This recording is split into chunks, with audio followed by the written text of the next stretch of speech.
Olá, boa tarde. Você acompanha agora notícias do Brasil e do mundo desta quarta-feira. E olha só, o produtor rural de São Paulo vai receber crédito para restaurar áreas desmatadas de propriedades e pode até lucrar com o mercado de carbono. O projeto lançado pelo Instituto de Manejo e Certificação Florestal e Agrícola pretende acelerar a recuperação ambiental no estado. O projeto para promover a restauração florestal de áreas desmatadas busca principalmente produtores rurais com pendências judiciais para participar.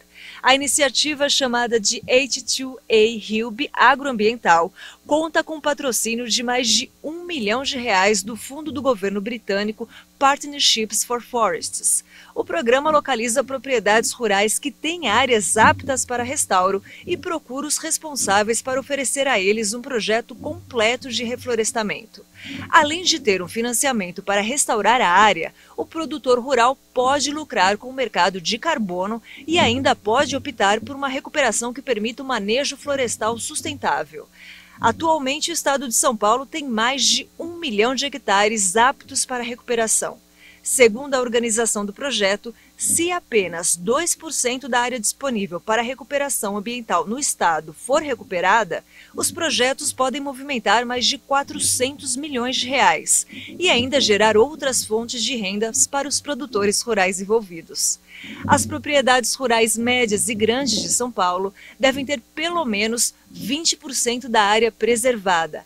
Essas áreas, chamadas de reservas legais, precisam estar cobertas por vegetação natural e não por plantações. As iniciativas de manejo florestal sustentável também são permitidas. O relatório da PEC dos precatórios, apresentado na Comissão de Constituição e Justiça do Senado, definiu que o Auxílio Brasil deve ser permanente. A proposta, já aprovada na Câmara, está sendo analisada por senadores. O senador Fernando Bezerra apresentou o relatório à Comissão de Constituição e Justiça do Senado sobre a proposta que adia e parcela o pagamento de dívidas reconhecidas pela Justiça para destinar verba ao Auxílio Brasil, o antigo Bolsa Família. Os senadores governistas lutam para manter as linhas gerais do texto aprovado na Câmara, mas alguns parlamentares apresentaram sugestões que alteram partes da proposta. Uma das mudanças que foi apresentada no parecer do relator é a que confirma o caráter permanente do programa social do governo, o Auxílio Brasil, mas não indica de onde viria a verba. O secretário especial do Tesouro e Orçamento do Ministério da Economia, Esteves Colnago, afirmou que o governo ainda não identificou a fonte permanente de recursos que permita custear o Auxílio Brasil no valor de R$400. Segundo estimativas do governo, se aprovada, a PEC deve abrir espaço superior a R$106 bilhões no orçamento. A definição de que o Auxílio Brasil deve ser permanente foi uma exigência de senadores durante as negociações de Bezerra para a aprovação da PEC dos precatórios. A permanência do programa não estava prevista no texto aprovado pela Câmara dos Deputados.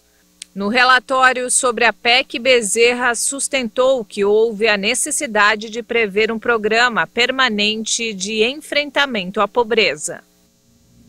E falando sobre coronavírus, o governo de São Paulo vai liberar a obrigatoriedade do uso da máscara em ambientes externos a partir do dia 11 de dezembro.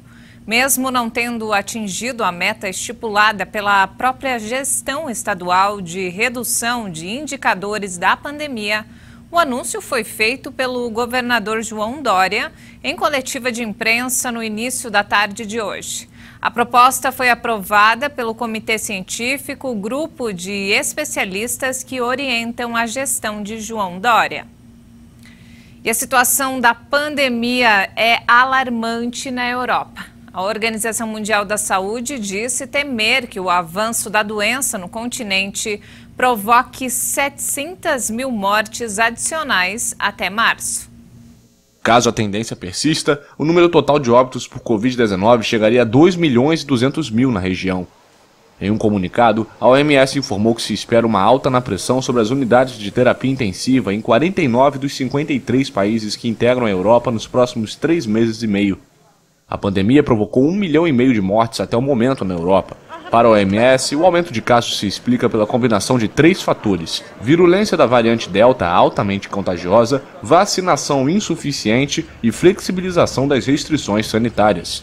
Segundo dados oficiais, as mortes ligadas ao coronavírus dobraram no continente europeu desde o final de setembro, passando de 2.100 por dia para cerca de 4.200 em média. A OMS pediu que, junto com a vacinação, sejam tomadas medidas de prevenção, como o uso de máscara, higiene e distanciamento físico.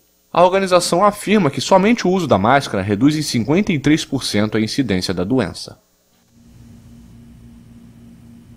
O diretor-geral da Agência Internacional de Energia Atômica lamentou a falta de acordo com o Irã. No momento, a expansão do programa nuclear do país preocupa a comunidade internacional. Rafael Grossi disse que as negociações foram construtivas, mas não se chegou a um acordo. Entre outros altos representantes em Teherã, Grossi conversou com Mohamed Islami, que dirige a Organização Iraniana de Energia Atômica. Ele esperava avanços em vários aspectos de controvérsia entre a AIEA e a República Islâmica. Entre eles, o aumento das reservas iranianas de urânio altamente enriquecido em resposta às sanções americanas. A visita de Grossi ocorre uma semana antes da retomada das negociações em Viena para salvar o acordo internacional sobre a energia nuclear iraniana suspensas desde junho.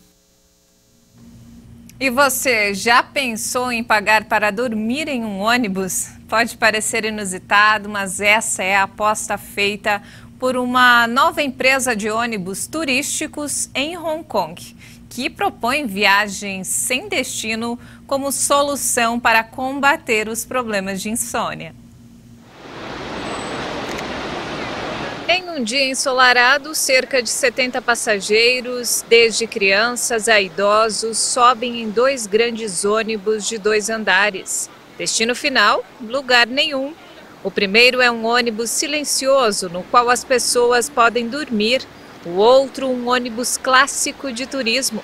A viagem de 85 quilômetros começa em um bairro animado da cidade, antes de percorrer as rodovias costeiras. Enquanto alguns aproveitam a vista, outros colocam protetores de ouvido e máscara nos olhos e mergulham rapidamente no sono por 5 horas, o tempo que dura a viagem. De acordo com o presidente e contratante da Ulu Travel, Frank Chu, os trajetos escolhidos têm o menor número de semáforos possíveis para reduzir as paradas, que podem despertar os passageiros.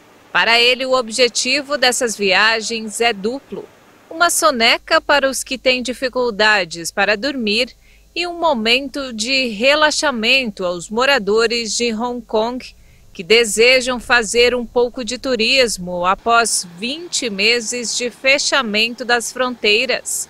A estratégia de coronavírus zero aplicada pelo governo permitiu manter a taxa de infecção em um nível baixo, mas isolou completamente este centro de negócios internacional. Interessante, hein? Tô pensando em embarcar nessa viagem. E não temos mais tempo, essa edição fica por aqui. Mais informações ao longo da nossa programação. Obrigada pela companhia.